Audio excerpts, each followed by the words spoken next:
Hello, and thank you for watching this July 25th weather update, brought to you by Agrible, the makers of Morning Farm Report. My name is Eric Snodgrass, and I'm a senior atmospheric scientist and co-founder of Agrible. After enduring some serious heat over the last 5 to 6 days, the winds of change are finally blowing in.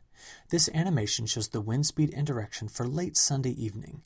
After a week where the western Corn Belt endured triple-digit heat with heat index values topping out near 120 Fahrenheit, and the eastern Corn Belt pushing into the mid-90s with 80-degree dew points, well, cooler and drier air from the northwest is finally pushing through.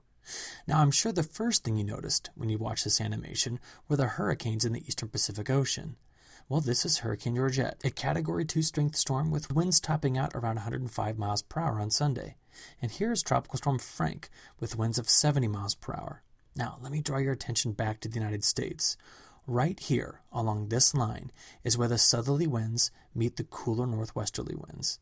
Storms fired on this boundary over the weekend, and cities like Chicago saw some very active thunderstorms. Here's a great picture of the John Hancock Center being struck during one of the many rounds of storms Chicago had over the last 3 or 4 days. Parts of the city received over 5 inches of rain. Just in case you need to be reminded of how dangerous lightning is, I want you to remember this statistic. 14% of all lightning victims are standing near trees. The video is pretty clear why it is so dangerous. Now, before we talk about the heat and upcoming temperature forecast, let's check in on that rainfall from last week. In last week's video, I talked a lot about the ring of fire storm setup that we were going to have. This was the pattern where the storms formed and rode around the periphery of the surface high-pressure center.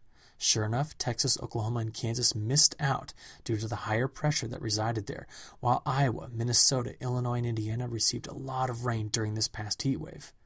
Another takeaway here is to see how corn and beans grown in Kansas, Missouri, Nebraska, and parts of the Dakotas received very little rain or no rain, while temperatures soared above 100 degrees Fahrenheit.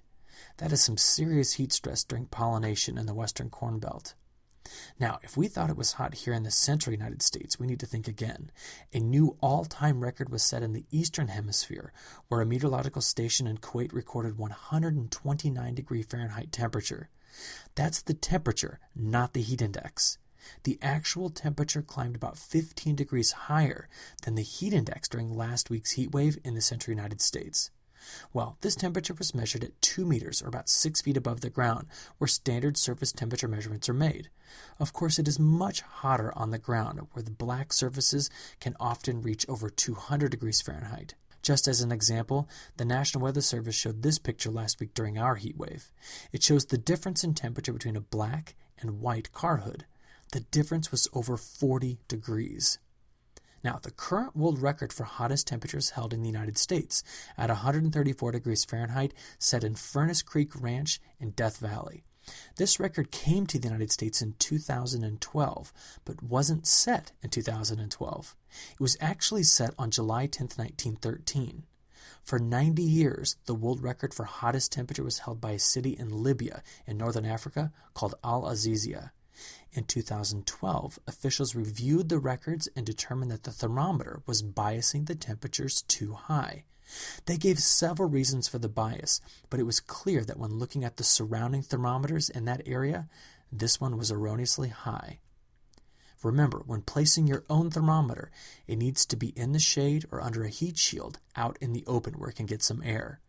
For example, this thermometer was placed on the side of a cabin in Hazelhurst, Wisconsin. It read a temperature of 106 degrees Fahrenheit on July 5th, when in reality it was only about 78 degrees outside when I took this picture. It was actually just measuring the temperature of the dark stained wood siding. Okay, so back to the forecast.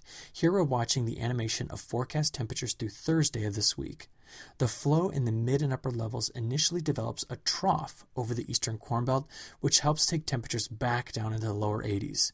Then the upper level flow tends to move back into what we call a zonal flow, which means primarily from the west to the east, with no major troughs or ridges building over the next 7 days. This means that most of the Corn Belt will see a return toward normal temperatures for this time of year. Now, as you can see, the 90-plus degree heat stays mostly in the south and along the western plains and in the desert southwest. Speaking of the southwest, Southern California has been dealing with a large fire called the Sand Fire. This is a time-lapse video of this fire, which is currently only about 10% contained as it burns north of Los Angeles. This fire is fueled by the ongoing drought plus the incredibly low humidity that this region endures this time of year. This year could be a very active year for wildfire activity given the drought conditions there. Well, here is what the next 7 days looks like in terms of precipitation as projected by the GFS model.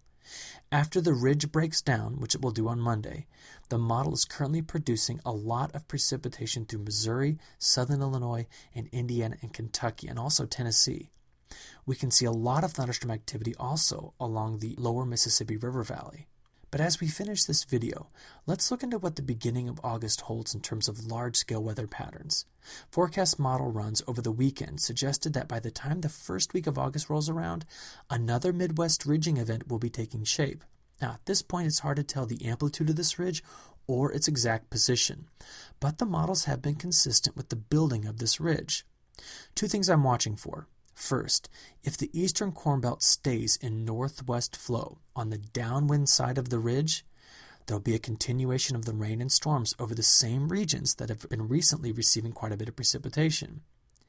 If it doesn't, though, and the ridge moves more to the east, then it will get dry. Secondly, the current forecast position of the ridge keeps the warmest temperatures yet again over the western Corn Belt. If this slides to the east and also gets dry, it could have an impact on what's turning out to be a great year for soybeans.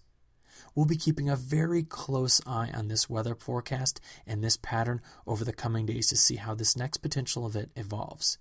Well, as always, we at Agrible bring you the latest and best weather forecast information through our morning farm report so that you can efficiently plan your operations.